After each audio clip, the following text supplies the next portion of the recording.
80 triliun rupiah bukan angka kecil. Itu bukan uang monopoli, bukan pula angka yang sekadar lewat di layar presentasi tanpa makna. Angka itu adalah keputusan strategis. Angka itu adalah pernyataan sikap sebuah bangsa yang memutuskan untuk tidak lagi berdiri di tepi pantai sebagai penonton, melainkan melangkah ke tengah samudra sebagai penentu arah. Dari galangan kapal di Surabaya, tepatnya di fasilitas milik PT PAL Indonesia, lahir sebuah proyek yang mengubah cara kawasan memandang Indonesia. 4 fregat kelas berat berbasis desain Arrowhead 140 yang kita kenal sebagai fregat merah putih bukan sekadar tambahan alutsista. Ia adalah simbol kebangkitan maritim yang lama dinanti. Selama bertahun-tahun, Indonesia sering dipandang sebagai kekuatan maritim yang potensinya besar, tetapi realisasinya tertinggal. Kita adalah negara kepulauan terbesar di dunia, dengan garis pantai yang membentang ribuan kilometer, dengan laut yang menyimpan minyak, gas, ikan, dan jalur perdagangan strategis. Namun dalam praktiknya, pengamanan laut kerap bertumpu pada kapal patroli, kapal cepat rudal, dan operasi terbatas di wilayah pesisir. Itu penting, tetapi belum cukup untuk membentuk efek gentar di lautan lepas. Di titik inilah fregat merah putih hadir sebagai lompatan kelas yang nyata. Desain dasarnya identik dengan fregat Type 31 milik Angkatan Laut Inggris, yang dikembangkan dari platform Arrowhead 140. Artinya, standar teknis yang diadopsi bukan standar sembarangan. Ia dirancang untuk memenuhi kebutuhan angkatan laut modern yang harus mampu bertempur dalam 3 dimensi sekaligus, di permukaan laut, di udara, dan di bawah laut. Dengan panjang sekitar 140 meter dan bobot mendekati 6.000 ton, kapal ini bukan lagi kategori penjaga pantai, ia adalah kombatan samudra. Dimensinya saja sudah memberi pesan bahwa Indonesia tidak lagi bermain di liga yang sama seperti 1 dekade lalu. Namun kekuatan fregat tidak hanya ditentukan oleh ukuran, yang menentukan adalah sistem di dalamnya. Fregat merah putih dirancang membawa sistem manajemen tempur terintegrasi yang menghubungkan radar jarak jauh, sistem kendali senjata, sonar anti kapal selam, serta peluncur rudal vertikal atau VLS. Dengan sistem peluncuran vertikal, rudal dapat ditembakkan ke udara secara cepat dan presisi untuk menghadapi ancaman dari berbagai arah. Ini bukan teknologi yang murah, tetapi teknologi yang mengubah perhitungan lawan. Ketika sebuah kapal mampu mendeteksi target ratusan kilometer sebelum terlihat oleh mata manusia, ia memiliki keunggulan waktu, dan dalam peperangan modern, waktu adalah segalanya. Lebih jauh lagi, daya jelajah kapal ini menandai perubahan paradigma. Fregat kelas Arrowhead 140 dirancang untuk memiliki endurance tinggi, mampu beroperasi berminggu-minggu tanpa perlu kembali ke pangkalan. Dalam konteks Indonesia, ini sangat krusial. Wilayah seperti Laut Natuna Utara bukan halaman belakang yang bisa diawasi dengan patroli harian pulang pergi. Ia adalah kawasan strategis yang memerlukan kehadiran konstan. Kehadiran yang konsisten, bukan sekadar simbolis. Dengan fregat berdaya jelajah panjang, TNI Angkatan Laut memiliki kemampuan untuk parkir di wilayah strategis dan menciptakan efek gentar hanya dengan eksistensinya. Banyak yang mempertanyakan, mengapa harus menghabiskan 80 triliun rupiah untuk 4 kapal perang? Pertanyaan itu sah, namun keamanan nasional bukan pengeluaran konsumtif, ia adalah investasi proteksi. Laut Indonesia menyimpan kekayaan yang nilainya jauh melampaui angka 80 triliun rupiah. Jika sumber daya itu dieksploitasi secara ilegal, jika kapal asing masuk dan keluar tanpa pengawasan, jika kedaulatan hanya indah di atas peta tanpa pengawalan nyata, maka kerugian jangka panjang bisa jauh lebih besar. Dalam perspektif strategis, fregat ini adalah pagar besi di lautan luas. Tanpa pagar, ladang subur mudah diinjak. Dengan pagar kokoh, hasil panen terjaga. Yang membuat proyek ini semakin signifikan bukan hanya spesifikasinya, tetapi lokasinya. 2 unit pertama dibangun langsung di Surabaya oleh PT PAL Indonesia, bekerja sama dengan Babcock International sebagai pemilik desain. Disinilah letak kecerdasan strategi pertahanan Indonesia. Kita tidak sekadar membeli kapal jadi, kita membeli lisensi, kita menyerap ilmu, kita membangun sendiri.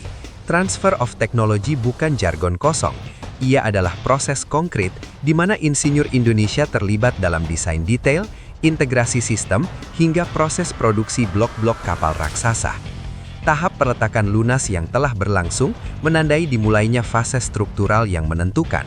Dalam industri perkapalan, peletakan lunas adalah momen ketika tulang bagung kapal disatukan. Dari sana, blok demi blok dipasang hingga membentuk badan utuh. Setiap pengelasan, setiap pemasangan kabel, dan setiap sistem yang diuji bukan sekadar pekerjaan teknis, melainkan proses pembelajaran kolektif. Ilmu tentang bagaimana membangun kapal kombatan kelas dunia tidak lagi berada sepenuhnya di luar negeri. Ia kini berada di kepala dan tangan insinyur Indonesia. Strategi beli otak, bangun otot ini memberikan dampak jangka panjang yang tak ternilai. Jika suatu saat terjadi ketegangan geopolitik atau embargo, Indonesia tidak sepenuhnya bergantung pada teknisi asing untuk perawatan. Kemampuan pemeliharaan dan modifikasi berada di dalam negeri. Ini adalah bentuk kemandirian yang selama puluhan tahun diidamkan. Lebih dari itu, proyek ini memicu efek berganda ekonomi. Tingkat komponen dalam negeri didorong meningkat. Baja, sistem kelistrikan, perlengkapan interior, hingga jasa pendukung melibatkan industri lokal. Uang yang dibelanjakan tidak sepenuhnya keluar negeri, tetapi berputar dalam ekosistem industri nasional. Dampaknya terasa tidak hanya di sektor pertahanan, tetapi juga pada posisi Indonesia di kawasan. Modernisasi Angkatan Laut selalu berdampak pada keseimbangan kekuatan regional. Negara-negara ASEAN tentu mencermati perkembangan ini dengan serius, bukan karena Indonesia berniat agresif, tetapi karena kemampuan kapabilitas selalu mempengaruhi kalkulasi strategis. Ketika suatu negara meningkatkan kualitas armadanya, negara lain akan meninjau kembali kebijakan pertahanannya. Inilah dinamika klasik yang dalam studi hubungan internasional dikenal sebagai security dilemma. Namun Indonesia secara konsisten menegaskan bahwa modernisasi ini bersifat defensif. Kehadiran fregat berstandar NATO justru memperkuat posisi Indonesia dalam kerjasama keamanan kawasan. Dalam patroli bersama di Selat Malaka atau Laut Sulu, Indonesia hadir bukan lagi sebagai peserta biasa, tetapi sebagai kekuatan utama dengan kredibilitas teknis tinggi. Di meja diplomasi, kapabilitas militer yang kuat meningkatkan daya tawar. Negara yang mampu menjaga dirinya sendiri akan lebih dihormati dalam negosiasi. Kemampuan radar jarak jauh yang terintegrasi dengan pusat komando menciptakan apa yang bisa disebut pagar elektronik. Kapal yang mencoba mematikan sistem identifikasi otomatisnya tidak lagi mudah menghilang dari layar. Integrasi data secara real-time memungkinkan respons cepat terhadap pelanggaran. Ini bukan soal rudal dan meriam, tetapi soal informasi. Dalam peperangan modern, superioritas informasi sama pentingnya dengan kekuatan tembak. Ketika fregat merah putih nanti resmi diluncurkan dan berlayar membawa bendera merah putih di tiang tertinggi, ia akan menjadi pernyataan visual yang kuat. Dunia akan melihat bahwa Indonesia bukan hanya pasar bagi produk pertahanan asing, tetapi produsen dengan standar global. Sertifikasi internasional yang diperoleh galangan kapal Surabaya membuka peluang masa depan. Bukan mustahil, suatu hari nanti negara lain memesan kapal kombatan dari Indonesia. Transformasi dari konsumen menjadi produsen adalah perubahan paradigma yang monumental. Di balik baja setebal 20 mm itu, ada cerita tentang kebanggaan. Ada ribuan pekerja yang menyumbangkan tenaga dan pikirannya. Ada insinyur muda yang belajar memahami diagram kompleks dan sistem integrasi. Ada teknisi yang memastikan setiap sambungan aman sebelum kapal menyentuh air. Semua itu membentuk warisan teknologi. Kapal ini bukan proyek satu generasi. Ia adalah fondasi bagi generasi berikutnya untuk menciptakan desain asli Indonesia di masa depan. Pertanyaan kini bukan lagi apakah Indonesia mampu membangun kapal perang kelas dunia. Jawabannya sedang disusun di galangan Surabaya. Pertanyaan yang lebih relevan adalah bagaimana kita memanfaatkan momentum ini untuk membangun ekosistem industri pertahanan yang berkelanjutan. Fregat Merah Putih hanyalah awal. Ia adalah batu lamponcat untuk menuju angkatan laut yang benar-benar berstatus Blue Water Navy, yang mampu beroperasi di samudra luas dengan percaya diri.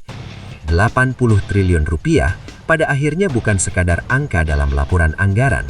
Ia adalah simbol pilihan strategis, pilihan untuk menjaga laut sendiri, pilihan untuk berdiri sejajar dengan negara-negara maju dalam teknologi pertahanan, Pilihan untuk memastikan bahwa kedaulatan tidak hanya diucapkan dalam pidato, tetapi ditegakkan di atas gelombang. Ketika raksasa maritim yang lama tertidur mulai membuka mata, kawasan akan menyesuaikan diri, bukan dengan ketakutan, tetapi dengan rasa hormat. Dan di tengah deru mesin yang kelak membelah samudra, di bawah kibaran merah putih yang menantang angin laut, tersimpan pesan sederhana namun tegas. Indonesia telah bangkit sebagai kekuatan maritim yang serius, bukan untuk mengancam, tetapi untuk menjaga. Bukan untuk menyerang, tetapi untuk memastikan bahwa setiap jengkal lautnya aman. Inilah babak baru dalam sejarah pertahanan Indonesia. Babak di mana keberanian mengambil keputusan strategis berpadu dengan kecerdasan membangun kemandirian. Babak di mana raksasa Nusantara benar-benar berdiri, tegak di atas samudranya sendiri.